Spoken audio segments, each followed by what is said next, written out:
से उस तरीके से उसी सोच से ही जीता है जैसी उसकी सोच या बिलीव्स मान्यताएं बन चुकी होती हैं।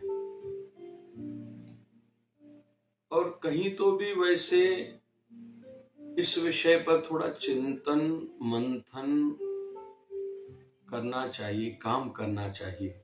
जैसे घर में बच्चे को कहा जाता है आप बाहर जाओ तो ध्यान से जाओ, यहाँ तक तो ठीक है। फिर साथ साथ में कुछ डराने वाले बातें भी उसको कही जाती है, जो कहीं कहीं देखा जाता है बच्चों के आजीवन वो माइंड में रह जाता है। जैसे अक्सर समाज में देखा जाता है कि तुम डॉक्टर या इंजीनियर या सीए या वकील बनो, या फिर गवर्नमेंट की नौकरी तुम्हें प्राप्त करनी है। और कहीं कहीं कुछ समाजों में, भारत में तो रिश्ते भी सरकारी नौकरी पर आधारित होते हैं। भले लड़का कैसा भी हो, चरित्र कैसा भी हो, घर कैसा भी हो, लेकिन गवर्नमेंट की जॉब है मतलब ठीक है। कहीं कहीं कुछ समाजों में यह भी सुनने में आया है, बातें चलती हैं कि जिसने दिवालिया निकाला हो उस घर में रिश्ता करना है, मतलब उनके पास खूब पैसा है, ऐसा भी सुनते हैं। तो लोग मान्यताएं बना लेते हैं। फिर उसमें भी दो प्रकार के लोग हैं। एक तो रोज फिर मान्यताएं बदलते रहते हैं, दूसरे वह जो मान्यता एक बार बदल गई, आजीवन उनको फिर बदलने की सोचते तक नहीं है। जैसे कुछ लोग रोज आदतें मान्यताएं बदलते रहते हैं। मुझे यह काम करना है, अच्छा लगा तो ठीक है, नहीं तो जल्दी छोड़ दूंगा, बदल दूंगा। यहाँ तक कि फिर जीवन साथी को छोड़ने में देरी नहीं करते, नौकरी बदलने में देरी नहीं करते, दोस्त बदलने में देरी नहीं करते, पड़ोस बदलने में देरी नहीं करते। कुछ लोगों की फिर मान्यता यह रहती है, परिवार से यह बातें मिलती हैं कि हम मरते मर जाएंगे, यह बात ऐसे ही करेंगे, भले फायदा हो या नुकसान हो। जैसे हम लोग थोड़ा चलो इतिहास में जाते हैं, क्योंकि समाज में दोनों प्रकार के उदाहरण मिलते हैं। हम लोग बिहार की ओर देखते हैं। बिहार के कहते हैं एक घर छोड़ दूसरे घर में आईपीएस ऑफिसर जरूर पाया जाता है। जो पुरोहित हैं लगभग भारत के कई नगरों में बिहार के ही होते हैं। लेकिन यह समझ में नहीं आता कि बिहार की प्रांत की हालात अच्छे क्यों नहीं हैं, सुधर क्यों नहीं रहे हैं। एक दायित्व सरकार का जरूर बनता है, सरकार तो संभव करती होगी, लेकिन कहीं तो भी व्यक्तिगत भी जो जवाबदारी है वो भी तो हर किसी को निभानी चाहिए। तो कुछ कुछ मान्यताएं क्षेत्र वाइज भी होती हैं। जैसे हमारे सिंधी समाज में या कुछ मारवाड़ी समाज में भी देखा जाता है, बच्चा थोड़ा बड़ा हो, थोड़ा पढ़ो, लेकिन अपना धंधा करो, हमें ज्यादा नौकरी नहीं करनी, दूसरों को नौकरियां देनी है। कुछ समाजों में केवल हमें नौकरी ही करनी है, गवर्नमेंट की, 9 से 5 तक काम पर गए, बाकी टाइम रिलैक्स होना है। कुछ लोगों की मान्यता है अपने अधिकार के लिए अपना काम धंधा छोड़ना है, फिर आग लगाना, ये करना, वो करना, हड़ताल करना, यह सोचे। कुछ लोग कहते हैं हम लोग इन बातों में अपना समय नहीं गवाएंगे, हम अपना क्यों नहीं कमाएं। ये सब मान्यताएं हैं अलग अलग। आध्यात्मिकता में भी मान्यताएं हैं, अच्छा लगता है चर्चा करते हुए भी। जैन समाज में देखा जाता है पढ़े लिखे बच्चे बड़ी बड़ी नौकरियों पर जो लगे हुए हैं, या करोड़पतियों के बच्चे, कहीं कहीं देखा जाता है एक ही बेटा है, वह फिर जैन मुनि बन जाता है, सब त्याग देता है, अच्छा लगता है बहुत। उसके विपरीत कुछ समाजों में इन बातों को वो लोग फजूल समझते हैं, जैन धर्म की भी मान्यता है जिनके कारण उनको प्रणाम है। कुछ लोग इसके विपरीत अपनी मान्यता को बनाए हुए हैं, ये फजूल है। तो इंसान मान्यताओं के आधार पर चलता है। अभी शास्त्रों में जाते हैं, रघुकुल रीत यही चले आई, प्राण जाई पर वचन न जाई। यह रामायण में हम लोग देखते हैं, मरते मर जाएंगे लेकिन जो वचन किया निभाएंगे ही। महाभारत में चलते हैं, भीष्म पितामह को पता चला है कि उनके पिताजी विवाह करना चाह रहे हैं। अभी उनको विवश किया गया है कि तुम्हारा बड़ा बेटा मतलब भीष्म पितामह बाद में जो विवाह करे उसकी संतान का भी तो उतना अधिकार होगा। तो भीष्म पितामह को पता चला, उन्होंने संकल्प लिया मैं विवाह नहीं करूंगा। बोले फिर वो राज्य का अधिकारी खुद को कह सकता है मेरा अधिकार है, मुझे राज्य दिया जाए। तो भीष्म पितामह ने कहा मैं भी ये भी दृढ़ संकल्प लेता हूँ, प्रतिज्ञा करता हूँ, मैं राज्य पर कभी भी नहीं बैठूंगा। जो राजा बना मैं सदैव उसका रक्षक बनूंगा। इसलिए मन करके पांडवों के वो सहायक नहीं थे लेकिन वचनबद्ध थे। तो यह मान्यताएं हैं। जैसे भारत के कुछ समाजों में मान्यता है सूरज ढलने से पहले जो खाना है खा लिया, फिर दूसरे दिन सूरज उगते ही कुछ पूजा पाठ करके फिर खाना खाएंगे, यह भी मान्यता है। आजकल कुछ लोग तो रात को देर रात तक खाते रहते हैं, यह भी उनकी मान्यता बन चुकी है। तो इंसान जीता है मान्यताओं के आधार पर। अभी निवेदन है, आध्यात्मिकता के लिए भी लोगों की अलग अलग जो मान्यता है, क्या कि हम ज्यादा मंदिर में नहीं जाएंगे, ज्यादा सत्संग कथा में नहीं जाएंगे, कहीं साधु न बन जाएं, कहीं निक्कमे न हो जाएं, क्योंकि उनको लगता है यहाँ जाने से लोग निक्कमे होते हैं। जबकि सत्संग कथा से ही, गुरु शरण से ही तो जीवन में निखार आता है। जब सम्राट अशोक सम्राट बने थे तो इनको कहा गया था आपका नाम स्तंभ पर लिखना है, आप अभी सम्राट बने हो। तो सम्राट अशोक ने कहा मैं भी देखूंगा। तो स्तंभ को देखा गया कि जिस पर उनका नाम लिखा जा रहा था, तो पहले किसी का नाम काट के फिर इनका लिखा जा रहा है। तो सम्राट अशोक ने कहा ऐसा क्यों? बोले पूरा स्तंभ चारों ओर से भरा पड़ा है। तो सम्राट अशोक पूछते हैं इसका मतलब क्या? तो वह कर्मचारी कहता है पहले इतने आपसे पहले राजा हो चुके हैं, इसलिए नाम ही जगह ही नहीं नाम लिखने का, इसलिए उसका काट के आपका लिखूंगा। बोले फिर मेरे बाद? वो बोले फिर ऐसा ही होगा, आपके बाद जो सम्राट बनेगा आपका नाम काटा जाएगा, फिर उनका नाम लिखा जाएगा। बोले इसका अर्थ क्या? बोले इतने सम्राट हो गए हैं। तो एक दृष्टि से तो विशेष थे, लेकिन भगवान बुद्ध की शरणागति में गए पूरे परिवार सहित, उनकी फिर ज्ञान की धारा और उनका ध्यान और उनका नाम जन जन तक पहुंचे, यह सेवा में लगे खुद पत्नी और बेटे बेटी सहित, तभी आज सम्राट अशोक का नाम है। तो धन्य हो गए सम्राट अशोक। सम्राट तो पहले भी थे लेकिन उनमें से किसका नाम नहीं है। मतलब जो आध्यात्मिकता से जुड़ता है उनके जीवन में निखार आता है, वो निकम्मा नहीं बनता। पता नहीं क्यों लोगों की यह मानसिकता बन चुकी है कि सत्संग कथा में ज्यादा जाएंगे हम लोग निकम्मे हो जाएंगे। नहीं भैया। फिर उसके विपरीत हम लोग देखते हैं विशेष तौर पर सिख समाज को, गुरुद्वारे जाना है, पाठ करना है, प्रणाम करना है, माथा टेकना है, फिर ही अपने काम पर जाना है, तभी हमारे काम बनेंगे। यह भी एक मान्यता है।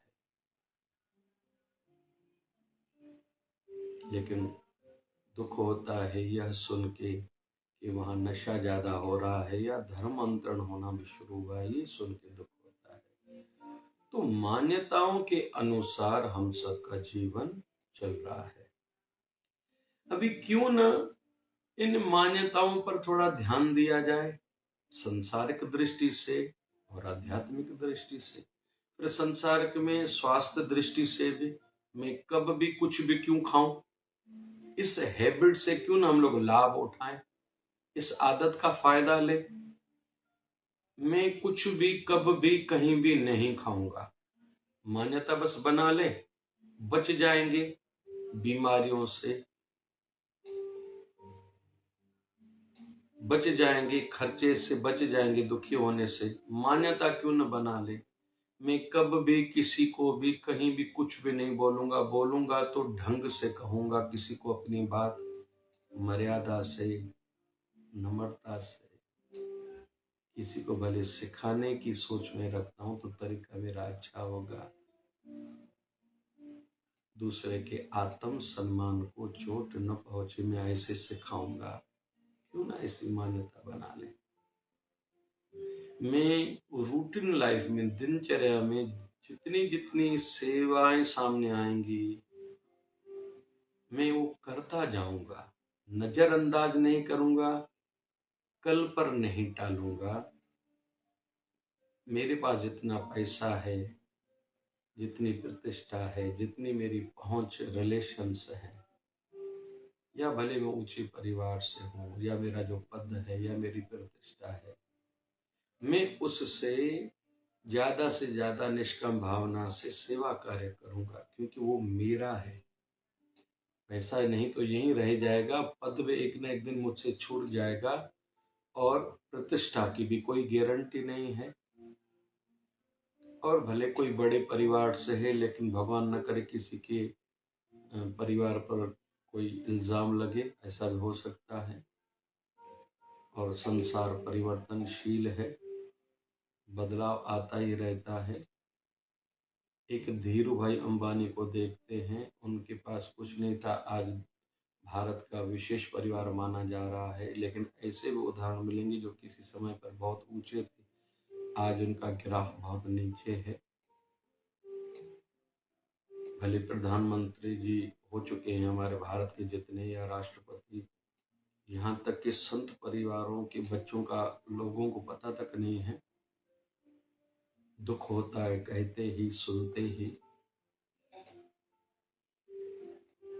बड़ी बड़ी हस्तियों की संतानें हैं, लेकिन लोगों को पता ही नहीं है।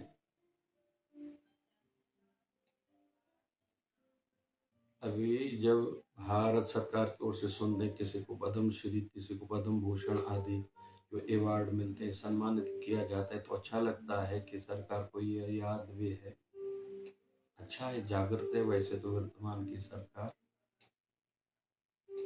तो मान्यताओं को क्यों न हम अच्छे अंदाज से अपने जीवन में स्थापित करें।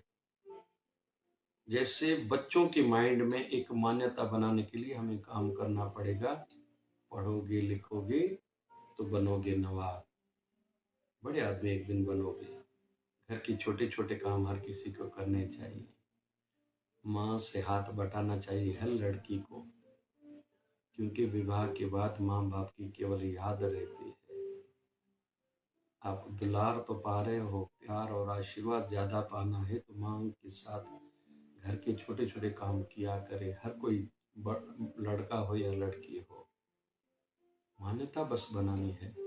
घर में पूजा जरूर हर किसी को करनी चाहिए। हर किसी को सवेरे दीप जलाना, अगरबत्ती जलाना, घंटड़ी बजाना, अपने गुरुदेव की, इष्ट देव की आरती करना। मान्यता बस स्थापित करनी है। हमारे गुरुदेव की मान्यता थी, अपने गुरुवर, हमारे गुरुवर का नाम 1008 सदगुरु स्वामी शिव भजन जी महाराज, उनके गुरुवर का नाम 1008 सदगुरु बाबा गोविंद भजन जी महाराज। उनका नाम नहीं लेते थे, मान्यता थी। जब किसी ने नाम ले लिया, आंखें बंद हो जाती थी, पानी बहने लगता था। उस अवस्था तक पहुंच चुके थे और मान्यता बन चुकी थी। और कभी कभी कोई कहता था महाराज जी आप कृपा करिए, तो अपने गुरुदेव की ओर इशारा करके कहते थे महाराज जी कृपा करेंगे आपका काम हो जाएगा। यह भी मान्यता है। मान्यताओं पर आधारित हमारा जीवन है, बस उन मान्यताओं को बनाना है। हमारे गुरुदेव का नियम था, कुछ भी हो जाए साधना के समय पर केवल साधना होगी, भले कितने भी व्यस्त हो, कितने भी भक्त आए, अपने आश्रम में हो, बाहर गांव हो, यात्रा में हो, साधना का नियम मतलब साधना, मतलब साधना। नियम में किंचित मात्र भी बदलाव नहीं आएगा।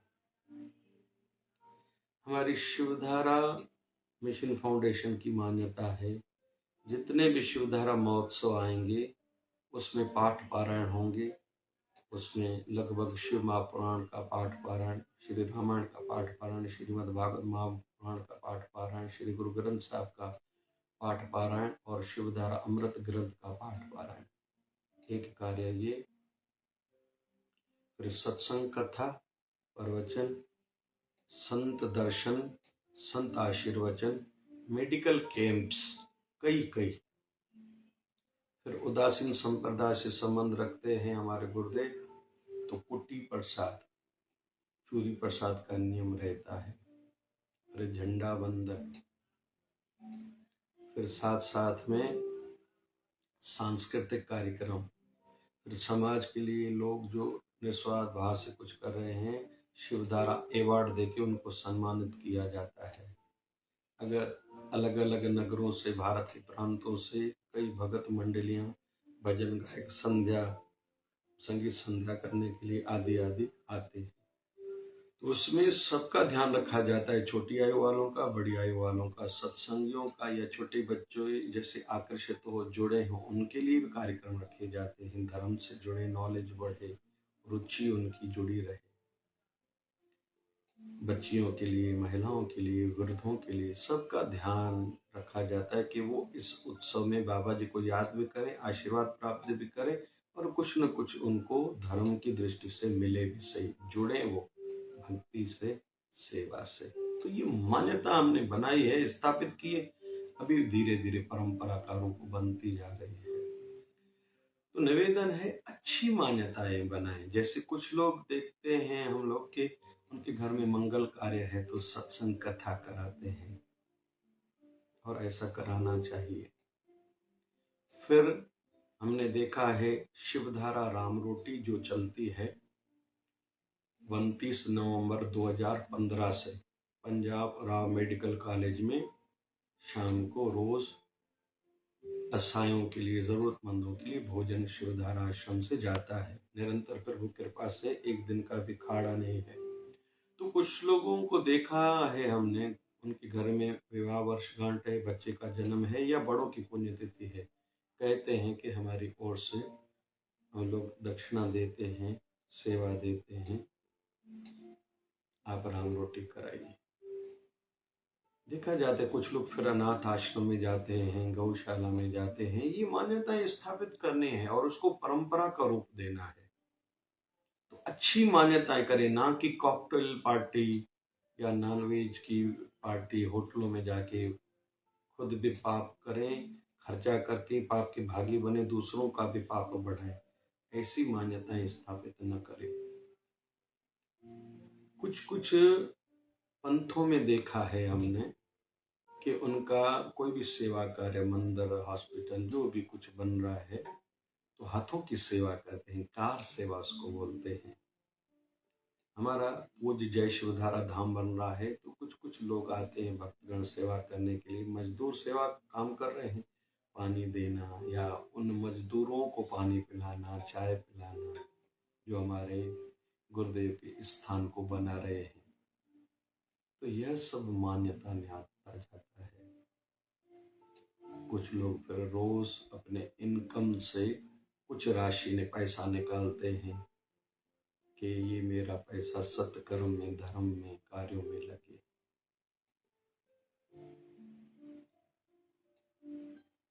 एक संत बैठे थे, सत्संग कथा पूरी हुई, एक व्यक्ति आया, सिक्के लेके आया कि महाराज जी ये लीजिए, बाहर भिखारी बैठे हैं, आप जरूरतमंदों में बांटिए। संतों ने कहा बाहर जरूरतमंद बैठे हैं? बोले हाँ। नियम है आपके, जहाँ भी दरबार सत्संग होता है लोग आते हैं मांगने वाले, बोले तुम्हें पता है? बोले हाँ। देख के आए हो? बोले हाँ। फिर संतों ने कहा फिर तुमने उनको क्यों नहीं बांटा? तो वह सेठ कहने लगा, गुरुवर, बांटने वाला हृदय और वो बड़ा दिल और बांटने वाले ये हाथ आपके पास है। हम मायावी हैं, जल्दी मन बदल जाता है। कृपा करके आप लीजिए, ये आपका ही काम है। पता नहीं हमारा मन कहाँ अटक जाएगा, ये लायक है या नहीं है, ये तो चोर लग रहा है, ये तो निकम्मा लग रहा है, ये तो कमा नहीं रहा है। हमारी सोच इस प्रकार की हो जाती है। लेकिन परोपकार के कार्य तो केवल आप संतों से ही होंगे। कृपा करके मुझसे लीजिए, आप उन जरूरतमंदों में बांटिए। तो कुछ लोगों की यह मान्यता होती है कि परोपकार जो संत या हमारे गुरुदेव करते हैं वो हम नहीं कर पाते, इसलिए या तो तन की सेवा में नाम लिखाते या धन अर्पित करते हैं कि हमारे गुरुदेव भगवान से ज्यादा हम थोड़ी हैं। उनकी कार्य श्रेष्ठ हैं। उस महायज्ञ में हमारे घर से कुछ आहुति जानी चाहिए। कुछ लोगों की ये मान्यता है। तो संसार में अच्छी और बुरी मान्यताएं दोनों नजर आएंगी। हम किसी की अच्छी मान्यता को देख के, जिन्होंने परंपरा रूप दे दिया है, हम भी वो अपने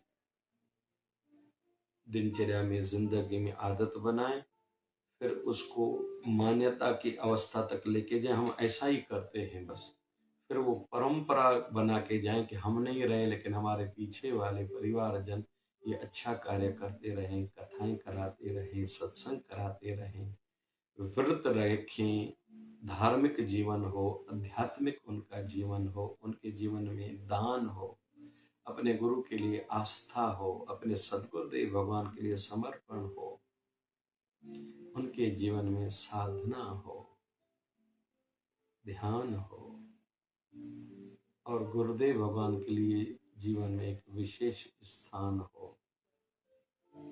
और हमारे गुरुदेव से बड़ा कोई नहीं, बस यह उनकी मान्यता बने, इसलिए हम ऐसा कुछ करें कि हमारे परिवार वालों की ऐसी मान्यता बने और वह परंपरा सदैव चलती रहे कि हम रहे न रहें लेकिन हमारे परिवार पर परमात्मा की, हमारे गुरुदेव भगवान की आशीर्वाद बनी रहे। यह जवाबदारी भी हमारी बनती है और इसी में समझदारी भी है।